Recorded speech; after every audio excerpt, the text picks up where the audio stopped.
1944, World War II was reaching its dramatic climax. Rocket ships firing, aircraft flying overhead. As the Allies waged total war to liberate occupied Europe.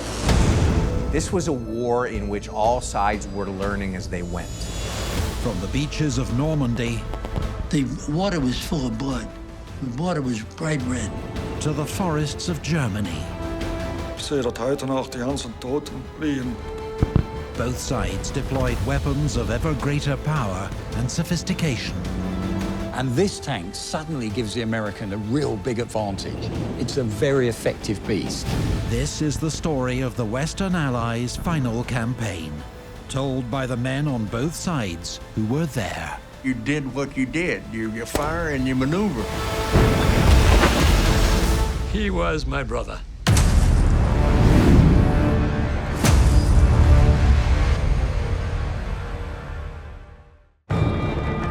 March 1945. 9 months on from D-Day, the Western Allies had reached the last great natural barrier between them and the German heartland, the Rhine River.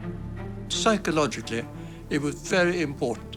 The die is really cast. We're getting into the heartland of the Third Reich. This was where the Wehrmacht planned to make its last great stand in the West. Das kommt alles zusammen. Das ist dann eine Mischung aus Vaterland, aus Eid, aus Pflichtbewusstsein, aus Beharrungsvermögen, wie sie es wohl nehmen wollen. While Allied soldiers lived in desperate fear of being killed, with the end in sight. You knew you had to still be prepared to lay down your life, but you weren't quite so keen to do it as you had been earlier on because the war was going to be over. This is the story of the battle for the Rhine.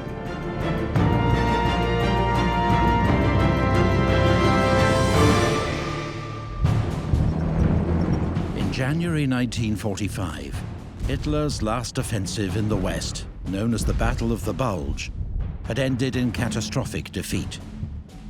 In its wake, the Allies were able to fight their way through the Siegfried Line fortifications that defended Germany's frontier from invasion.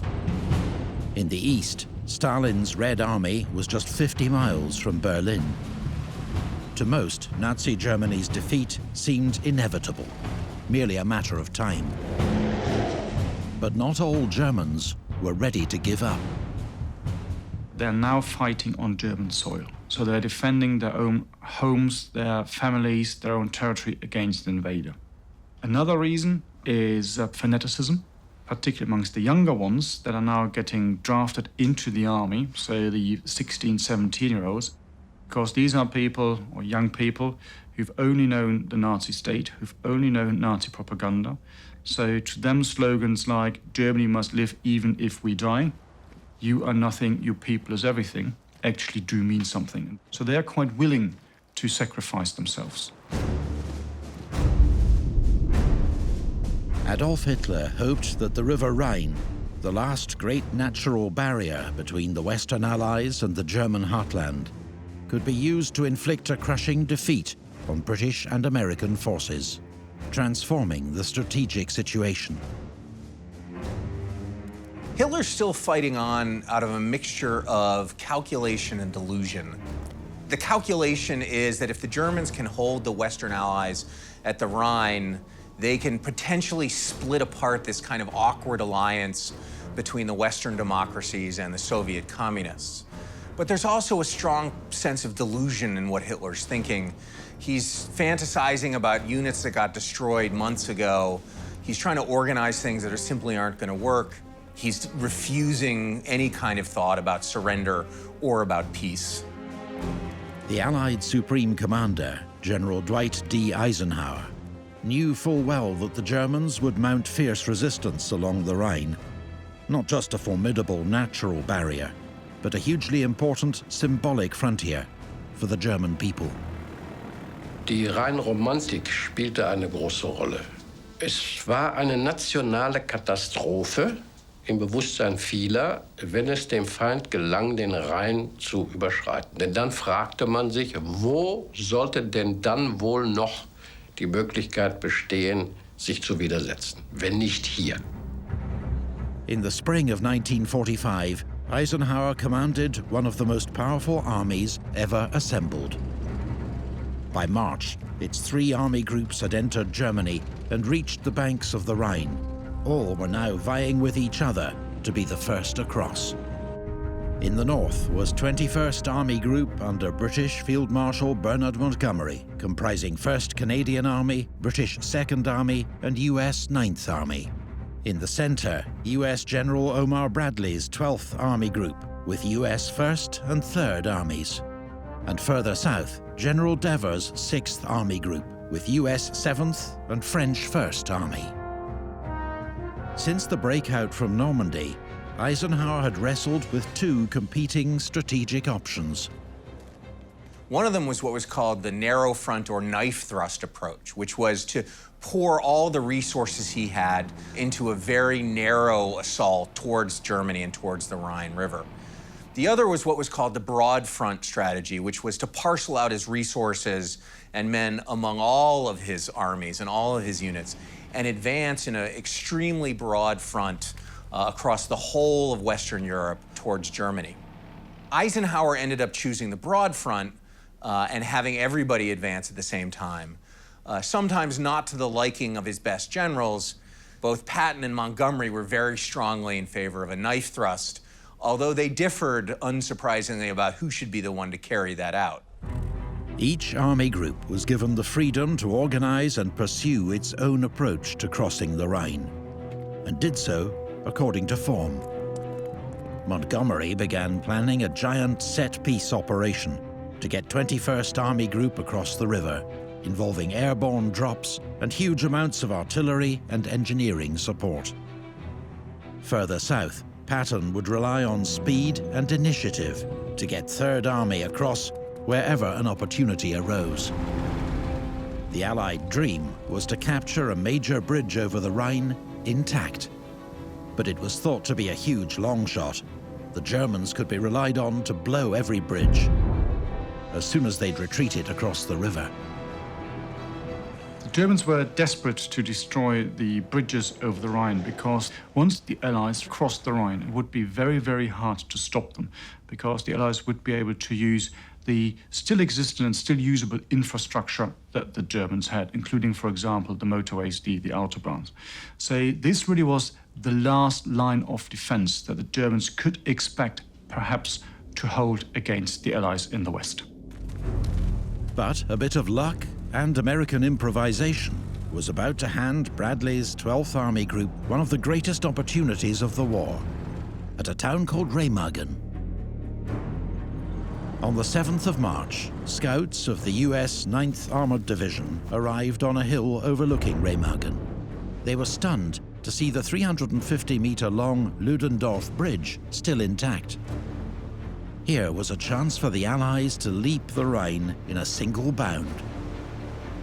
But the town of Remagen and the bridge itself was crowded with retreating German soldiers, refugees, and vehicles. And I can remember seeing people running, soldiers and civilians going across the bridge, German soldiers and German civilians crossing the bridge. And at the other side of it, it was a high hill and the railroad tracks went through a tunnel. And so it was a good view of that from where we were over there. General William Hogue, commander of Combat Command B of the 9th Armored Division, arrived on the scene. An experienced engineer officer, veteran of D-Day and the Battle of the Bulge, he quickly took charge of the operation to seize Remagen and rush the Ludendorff Bridge before the Germans could destroy it. Fortunately, his division could call on the newest model of American tank, a much-needed replacement for the iconic but vulnerable M4 Sherman. The M26 Pershing tank is one of those what might have been stories of World War II. As soon as the Sherman tank went into production, the American military starts designing a replacement vehicle. But the Americans fighting in Europe have a major set of issues. If they start importing different tanks to Europe, bigger tanks, there's going to be transport and logistics issues. So the Pershing actually only gets into production later in 1944. 20 of them are rushed across to Europe as something called the Zebra mission. They're almost being tested out in combat. And this tank suddenly gives the American a real big advantage. It's got this massive 90mm gun on it. The firepower of this is better even than that on the King Tiger. It's got a powerful new engine. It's got wider tracks and thicker armour at the front, so the crews feel safer when they're going into combat. With Pershing tanks quickly silencing enemy opposition, Remagen was soon taken, and the Americans turned their attention to the bridge. Unknown to the Americans, the Germans had already tried to blow the bridge once, but the explosives had failed to detonate. A second attempt had only damaged it, due to a lack of the right explosives. They asked for 600 kilograms of explosives, but they're only given 300. And they do find out that these 300 are actually of a lower quality than the normal explosives they would have expected. These were from mines, so we're used to blow mines rather than blow up bridges. That's the only bit that explodes, and it leaves the bridge intact. In the aftermath of the explosion, an American infantry company was ordered forward to take the bridge. Auf einmal kam ein amerikanischer Soldat von der letzten Straße, die heute noch ist, in Remagen, in Richtung Brücke und ging allein mit seinem Gewehr im halben Anschlag an einer Mauer vorbei, Schritt für Schritt, sichernd, wenn so sein, so 200, 250 Meter und nichts passierte. Das habe ich mir alles angeguckt. Und dann stand ein erster amerikanischer Panzer direkt neben der Brücke auf der Remagener Seite. Da wusste ich, jetzt Heinrich, wird's Zeit, jetzt musst du abhauen. A Pershing tank helped to clear a path for the infantry. The infantry come under fire from machine gun nests that are positioned in the towers either side of the bridge. The Pershing tanks fired back at those towers, knocking out the machine gun positions. US soldiers venturing onto the bridge knew the Germans might try to blow it again at any minute, and this time succeed. They were joined by 3 Army engineers, led by Lieutenant Hugh Mott. He was later interviewed for Allied newsreels. After the infantry had taken the town of Remagen, the task force commander, Lieutenant Colonel Engelman, called me up and ordered me out on the bridge to do some reconnaissance. I was to find out what demolitions were on the bridge and if the bridge would take traffic, and if not, how long it would take to repair the bridge for traffic. Later in life, Mott recalled his feelings, walking onto a bridge that might be blown sky high at any minute. There wasn't a whole lot of firefighting, really, that first afternoon there. And in fact, the firing was a little firing here and there, and you was asking about a feeling you had. When you went out on that bridge, it just felt like they just laying back there in the shadows saying, come on, baby. Come on across here, and we'll get you and the bridge both at the same time. You know, that's the kind of feeling that you had. Under nothing more than sporadic sniper fire, the first American squad reached the end of the bridge without a single casualty. Along the way, they and the engineers disabled as many charges as possible. Some of our friendly engineers from the 9th Armored Division running along the bridge, and when they'd see a wire, they'd reach down and pull it out. 9th Armored Division had crossed the Rhine. Reinforcements were soon on their way. I received orders to cross the bridge as rapidly as possible. We had some of our infantry across before us, but I was the first complete Allied or friendly company across because I had my cooks with me. The infantry who were with us had their cooks back with the battalion trains behind us, so my company cooked the first hot meal on the far side of the Rhine. Just 24 hours after the capture of the bridge, local commanders, with Eisenhower's support, had got 8,000 troops across the river. But engineer Frank Cam had concerns about how long the bridge would stay up. The bridge was obviously damaged. As we went across, there were holes in the bridge, and we dodged around them driving across. And also, as we crossed, I looked up on the right, and I saw on the truss there was a big break in the truss that the Germans had exploded. And I could tell that if that truss were to go all the way, the bridge would collapse. So as soon as we got across the river, I went up to the colonel of the regiment I was supporting, and I said, "Sir, that bridge needs engineer work on it. Do you want me to have my company stay back and work on that bridge? Or do you want me to support our infantry that are forward up here?" He said, "Stay with us." And I said, "That's a good," I felt safer that way. While American troops fought to enlarge their bridgehead across the Rhine, behind them, engineers worked round the clock to shore up the damaged Ludendorff Bridge. They also set up more crossing points, using landing craft, boats and pontoon bridges to get more troops across the Rhine as quickly as possible. Hitler was furious when he heard that the Allies had captured a Rhine bridge intact. He immediately ordered reinforcements be sent to wipe out the American bridgehead, and the bridge be destroyed at all costs. He also demanded that the officer responsible for it falling into Allied hands was shot. Man muss sich so vorstellen, dass der Hitler schon jemanden ausgesucht hat, der in seinem Sinne ein Urteil fällen wird. Also man konnte von vornherein davon ausgehen, irgendein Schuldiger, wenn nicht 2, 3, 4, 5 Schuldige, werden gefunden werden. The man held responsible for the loss of the bridge was Major Hans Scheller. His wife remembers the moment she learned of his fate. Mittags um 2 bei den Nachrichten, den Militärnachrichten. Da wurde es gesagt, dass er wegen Feigheit vor dem Feind und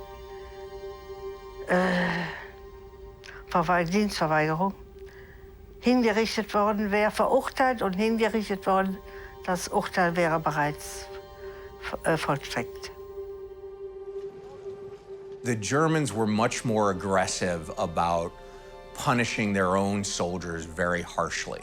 They shot tens of thousands of their own men during the course of World War II. The majority on the Eastern Front, but thousands on the Western Front as well, for offenses ranging from desertion to stealing to rape to cowardice, for all sorts of things. But in comparison to the Allied armies, where only a few, if any, soldiers were executed for crimes of any sort, the Germans were quite willing to shoot their own men and did it tens of thousands of times. One officer who was not shot, but only sacked, was the German commander in the West, Field Marshal von Rundstedt, a convenient scapegoat for the blunder at Remagen. He was replaced by a defensive specialist with a brilliant record in Italy. Albert Kesselring was a Luftwaffe general who'd won a reputation as a skilled commander of both air and ground troops. His masterful defense of Italy against 2 Allied armies prompted Hitler to bring him back to Germany to organize its defense against the Western Allies. Able though he was, Kesselring now faced an impossible strategic situation. To try to hold the Allies at the Rhine, Kesselring had at his disposal Army Group H in the Netherlands under General Blaskowitz, Field Marshal Model's Army Group B, and Army Group G in the southwest under General Hauser. There was a fundamental issue because a lot of the troops that were fighting now on the Western Front were either very old men who hadn't been drafted into the army beforehand, or extremely young people who had now just been drafted out of the Hitler Youth. The core of the German army, the very experienced non-commissioned officers and also officers, most of them had by that stage disappeared. So the army as a fighting organization is actually is not performing particularly well because they don't have the right manpower, they don't have the right training, and also they don't have enough of the needed material and the equipment. Kesselring's first priority was to eradicate the American toehold across the Rhine at Remagen. The Americans had moved thousands of reinforcements into the bridgehead, using the Ludendorff Bridge itself, as well as pontoon bridges their engineers had built alongside it. The Germans now mounted a series of increasingly daring attempts to destroy them. Everything they had, they threw at it, trying to bring the bridge down. To use air power, and they used some of the very latest planes that they have. These included the world's first operational jet bomber, the Arado 234 Blitz. With a top speed around 460 miles per hour, the Blitz could outrun Allied fighters and ground fire to deliver its 1.5-ton payload. The jets flew 9 sorties over 6 days, but never hit their target. To protect their prized crossings, US First Army assembled the greatest concentration of anti-aircraft guns seen in the entire war. Nearly 700, as well as fighter cover. US forces claimed to shoot down more than 200 of the 367 aircraft sent to attack the bridge. With the Luftwaffe unable to get through, the Germans brought up a Karl Gereit 540mm mortar, of a type seen here, to shell the bridge. It missed its target 14 times before breaking down. So it was time to unleash one of Hitler's terrifying new wonder weapons.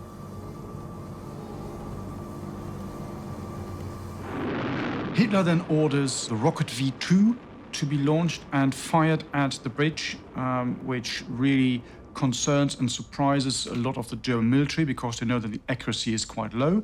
So they fire 11 of them in total. They all miss. The only thing they do hit is a number of German towns, killing German civilians. But again, the bridge remains intact. Finally, Otto Skorzeny, the legendary head of a shadowy SS Special Forces unit, dispatched 7 Waffen-SS frogmen downriver with explosives to blow up one of the pontoon bridges. But the Allies had a secret weapon of their own. This is the Canal Defence Light. It was given that name because it was a secret project. The idea was that in a barbette, or like a turret on the top there would be a carbon arc light in there, which puts out about 13 million candle power. And they could actually set off a shutter that would flash across the light once or twice every second. And that would lead to almost blinding the person who was looking back at it. The Canal Defence Light on the American side did play a very important role in preventing the bridge from being blown up, because they spotted the frogmen as they were approaching. Having said that, it's a combination of factors really that resulted in the frogmen not being successful. And in addition to the searchlights, it's also the simple fact that these frogmen were exhausted and extremely cold, so not really able to react particularly rapidly to new situations and to being caught in the searchlight. The SS frogmen never stood a chance in the freezing river. All were either killed or captured. 10 days after its capture, in the middle of the afternoon on the 17th of March, Ludendorff Bridge collapsed. The German demolition charges, the strain of constant use by heavy vehicles, and near misses from German bombs and shells had finally taken their toll. 28 US Army engineers were killed in the collapse. Men who had been working on the bridge to make it safe until the last minute. Dozens more had to be pulled from the river, many with serious injuries. By the time the bridge collapsed, the Americans had got 25,000 men over the Rhine at Remagen, using the Ludendorff Bridge, pontoon bridges, ferries and landing craft. And on the far shore, they'd carved out a bridgehead 25 miles wide and 8 miles deep. But to bring their full might to bear on Germany's defenses, the Allies would have to find more places to cross the Rhine. It was one bridge, and the Allies couldn't get all of their forces across a single span over the Rhine. With the broad front strategy that Eisenhower was following, the Allies didn't need just one bridge. They needed lots of bridges and lots of ways across the Rhine to get all of their forces over. About 80 miles north of Remagen, the British 21st Army Group under Field Marshal Montgomery was preparing its own Rhine crossing near Wiesel. But here, the Germans had successfully blown up rail and road bridges in time. So Monty had come up with Operation Plunder, the largest British-led operation since D-Day, involving more than 1.2 million men. While Monty didn't have a bridge, he did have a very powerful and experienced force. The Rhine crossing would be led by the British Second Army, the strongest army Britain had ever put in the field, alongside 1st Canadian Army, US 9th Army, and the US 18th Airborne Corps. This was very much a Montgomery-style battle in that he provided as much firepower to cover the assault as possible, and in addition, a further airborne drop. The lesson of Market Garden, which perhaps hadn't needed to be learned, was that airborne forces functioned best when they could link up with ground forces as rapidly as possible. Operation Plunder and its airborne element, Operation Varsity, was a vast undertaking, requiring 60,000 tons of ammunition, 59,000 engineers, and 30,000 tons of engineering supplies, as well as the transport of hundreds of landing craft and amphibious vehicles to get the assault troops across the Rhine. To Monty's great irritation, a few hours before Plunder was launched, he got news that his arch-rival, General Patton, had beaten him across the Rhine. In the south, near Mainz, his 5th Infantry Division had made an improvised crossing in a mix of assault boats, landing craft and amphibious vehicles. They'd required no assistance from artillery, bombers or airborne troops, all of which Patton's boss, General Bradley, was keen to point out in his communiqué. But Monty was not to be distracted. Not even by a visit from British Prime Minister Winston Churchill, who was determined to witness the historic crossing of the Rhine in person. At dusk on the 23rd of March, 3,500 Allied guns began blasting German positions on the far bank of the Rhine. 3 hours later, Operation Plunder got underway, as troops of the 51st Highland Division plunged into the river aboard their Buffalo amphibious armoured transports.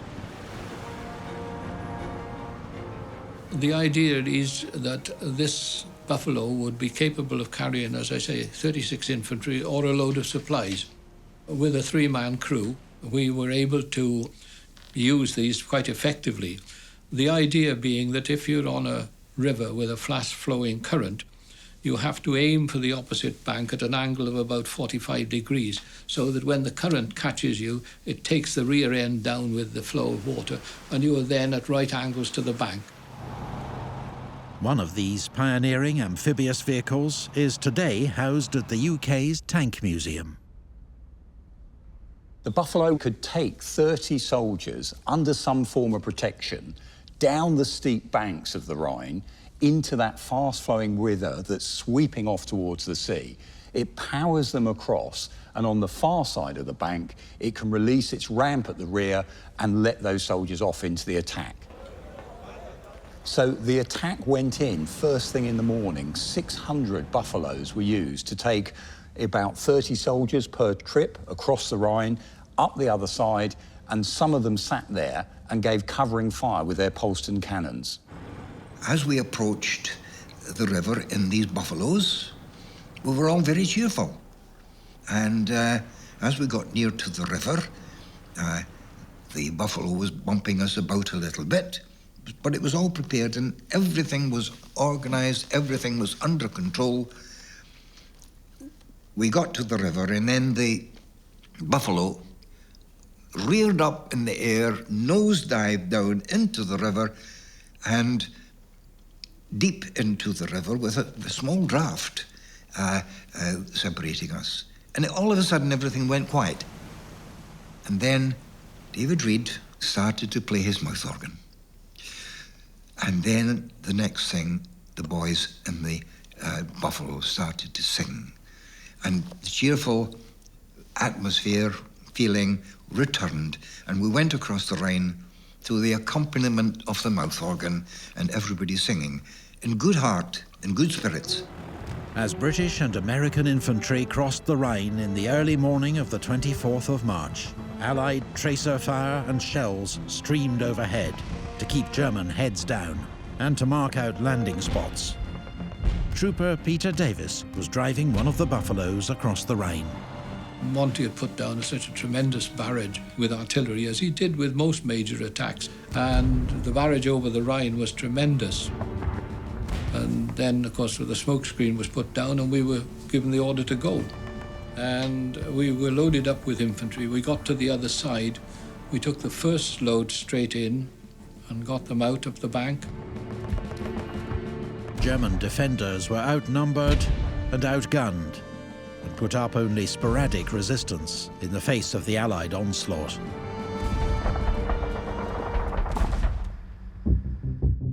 The man responsible for coordinating German defences along this stretch of the Rhine was General Johannes Blaskowitz, commander of Army Group H. He initially had a promising career, but after speaking out against SS atrocities in Poland, he was sidelined for 4 years, finally being given command of German forces in southern France in 1944. An experienced and capable commander, he knew full well that he faced a nearly hopeless task in defending the Rhine frontier. Blaskowitz's Army Group H looked impressive on paper, but most of its divisions were only 3,000 to 4,000 strong, compared to a typical Allied divisional strength of 16,000 men. What's more, his troops were desperately short of artillery and tank support. The entire army group could muster barely 200 tanks and assault guns, against the might of 5 Allied armoured divisions with more than 1,000 tanks. Most of them had very little in the way of equipment or tanks or vehicles left. German industry had been destroyed for the large part either by occupation or by the strategic bombing. And so the German army in 1945 is really a shadow of its former self, fighting more out of habit, more out of loyalty, more out of a lack of anything else useful to do, and in the desperate hope that maybe Hitler would come up with a wonder weapon that would transform the war, that maybe they could preserve their families and their home societies, but with no real strong hope for the future. Few German soldiers wanted to die when the end of the war was clearly in sight. Wir haben gekämpft, aber keine Hoffnung mehr gehabt. Sagen wir so. Nicht mehr gehofft, dass jeder hat gehofft, dass wieder nach Hause kommt, dass nichts mehr passiert. Und so haben wir uns auch verhalten. Also wir waren keine Kämpfer mehr. With German industry in ruins, priority was given to a cheap, easy-to-produce weapon for taking on Allied tanks.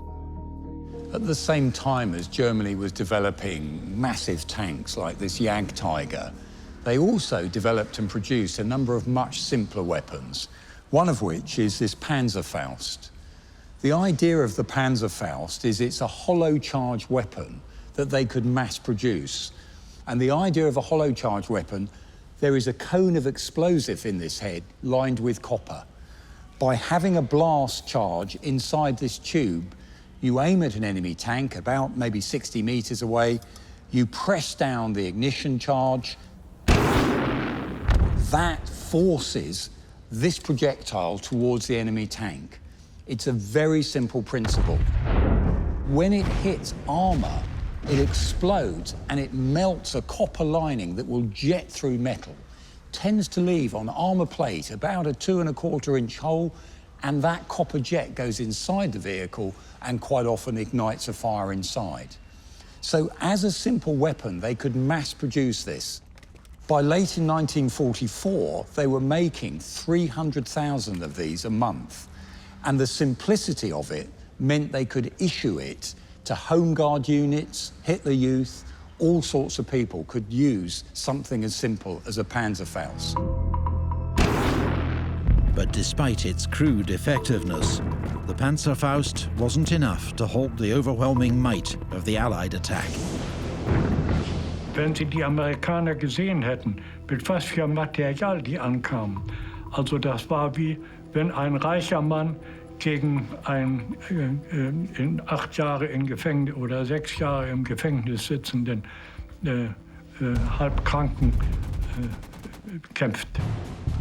Against scattered, demoralized defenses, 21st Army Group's crossings went like clockwork. Casualties were light. Some units lost more men to friendly fire than to the enemy. As the morning progressed, the Allies launched more amphibious vehicles and landing craft across the Rhine.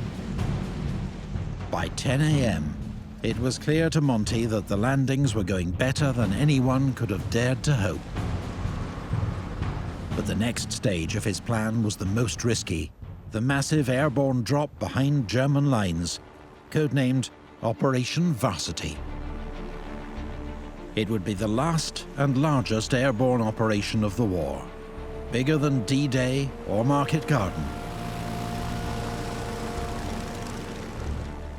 The aerial armada would consist of nearly 4,000 transports and gliders, escorted by nearly 900 fighters, and carrying almost 22,000 airborne infantry.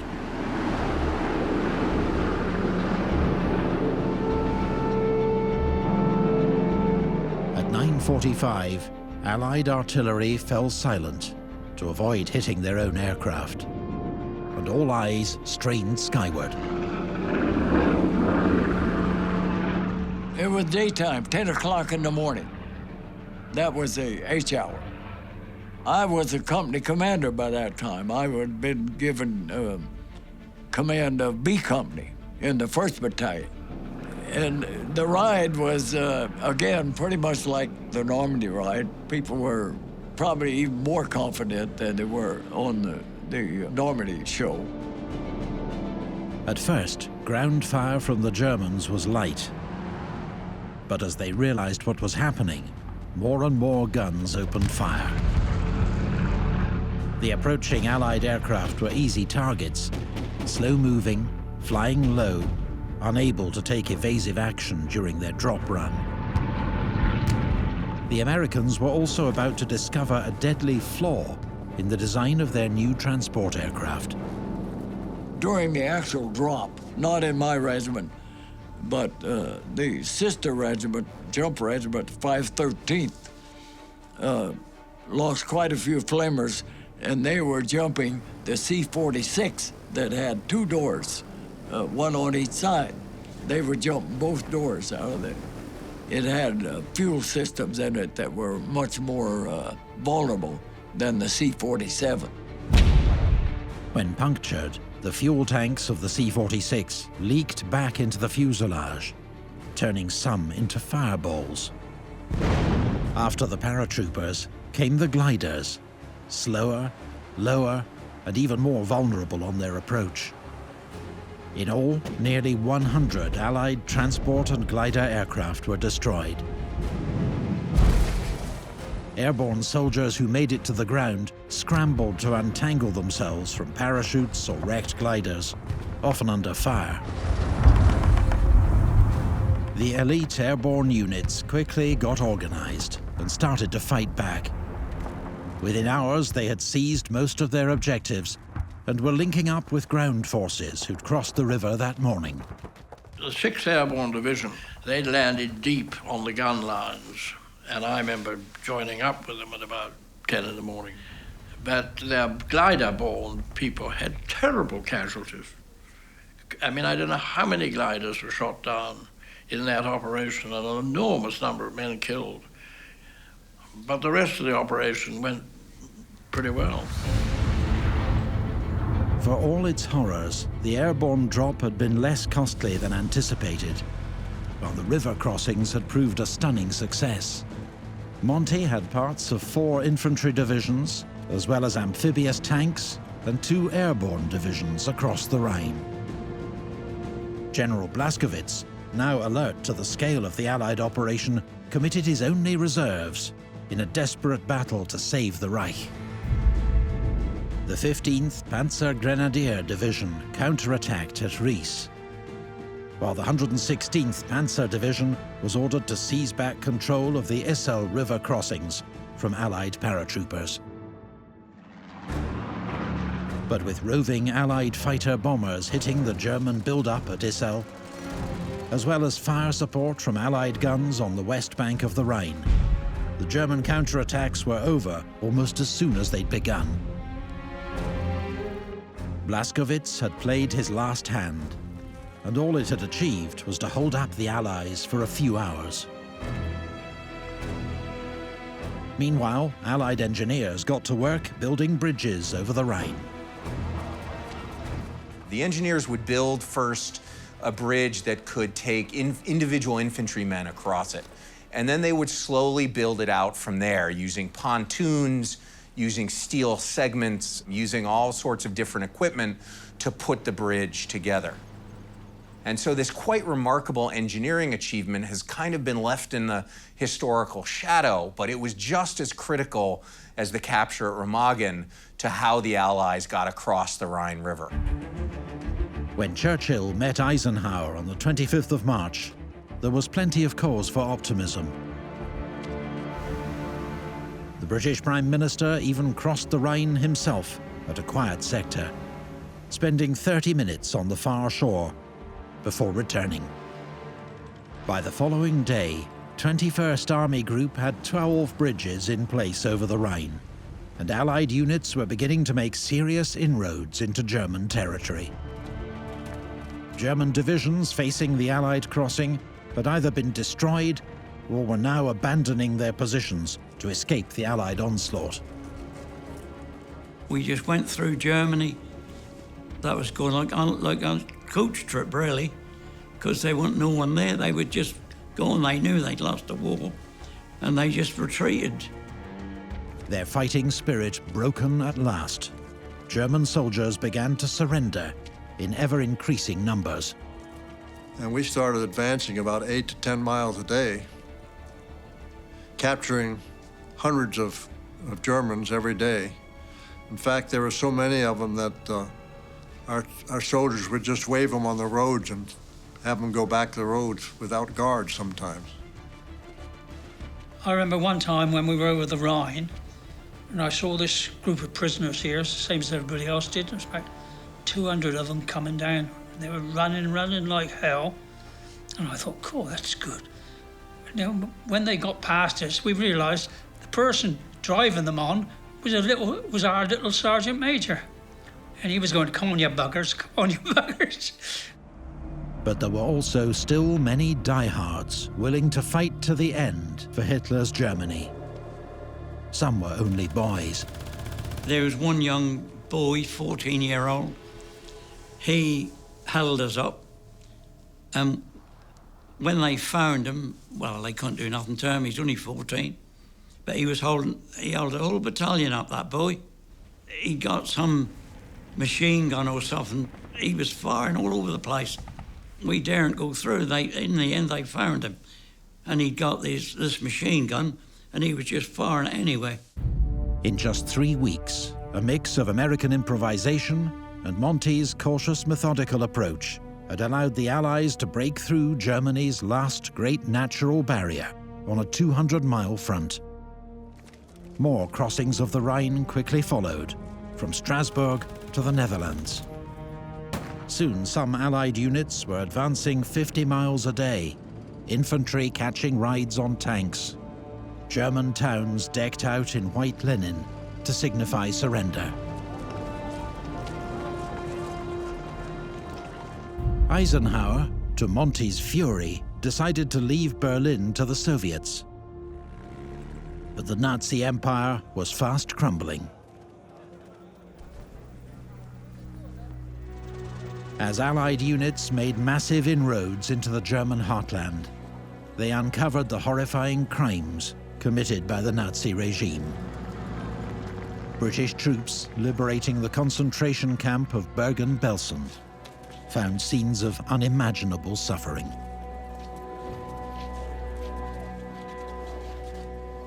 We didn't know anything about concentration camps. Never heard of them. Never did ever heard of them. What we didn't realize that on one side was the male concentration camp, on the left was the female. That there were a total of 60,000 there, that what we could smell and see were rags all over the place. Rags, they wet rags, they were dead bodies, or dying bodies. And the smell was appalling. And if you concentrated on anything, you see that tree there at the bottom of it, or something, occasionally be a little twitch. That person might not actually be dead. As Allied soldiers fanned out across Germany, they sometimes came across the palatial homes of Nazi leaders. Mönchengladbach turned out to house the home of Paul Joseph Goebbels, the propaganda minister under Adolf Hitler. We captured this area and didn't really know whose it was, except there was a lot of wine and cameras.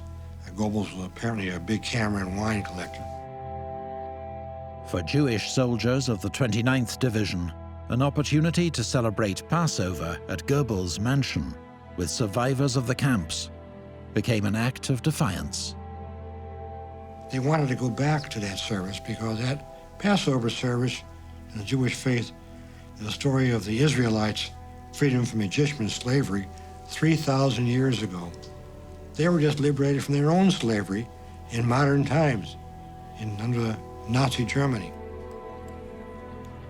During the Passover service, the chaplain Plyakov was moved by the presence of what he saw in his congregation there, not just American soldiers, but the folks who were in concentration camps who had survived and who were there in pitiful condition. Many of whom actually, when we were trying to take them back afterwards, several died on the way. We didn't have a chance to do anything except let them do what they begged to have done, to be there at the Passover service. 6 weeks after the Rhine crossings, the Soviets were masters of Berlin, and Hitler was dead. 8 days later, on the 8th of May 1945, the war in Europe ended, following the unconditional surrender of Germany. Ich bin besiegt worden. Ich bin besiegt worden und das hat vielleicht so ein Jahr bis 1,5 Jahre gedauert, bis dass eben auch alle Sachen rauskamen, die passiert sind, Holocaust und so weiter. Und dann kam dann der totale Umbruch, also auch in der Meinung, wie verkehrt das alles war und wie schlimm das alles war. Ne? Aber habe ich mich nicht befreit gefühlt. Ich nicht. Viele mit Sicherheit, aber ich nicht. It was a great anticlimax. It was like a drug. You were on a high of fairly controlled excitement. And my God, it was exciting. And then suddenly it stopped. They'd all jumped or quit. For the young men who'd risked life and limb, it would soon be time to leave their comrades and return home, taking memories and experiences that would stay with them forever. When it was over, well, what now? Kind of a flat feeling. I'm going to miss the comradeship of all those guys, and how they got the job done, I don't know. I don't know. But I'm very proud.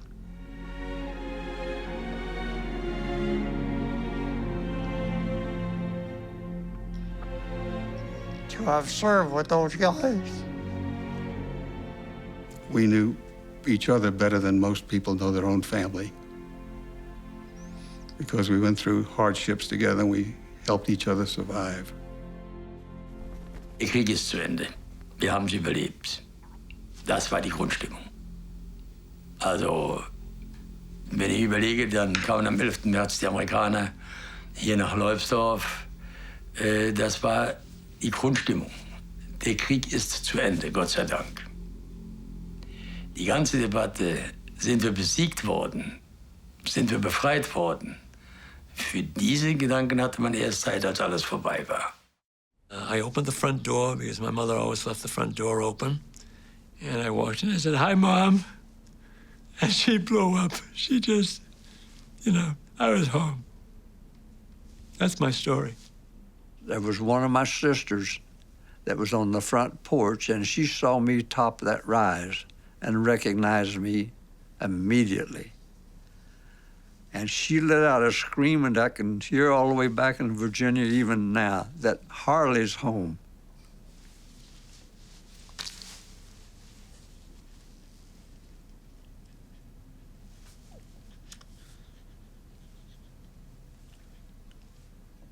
Getting off that train, and all these people were cheering and hollering and clapping and so glad to see me. I didn't know half, you know, I knew a lot of them, and my mother was crying, and I think I was crying. I knew how short life was, and to live through something like that shows you that life is important. Now that I've been in it and through it for 5 years and 3 months, I'm happy that the Lord let me live through this.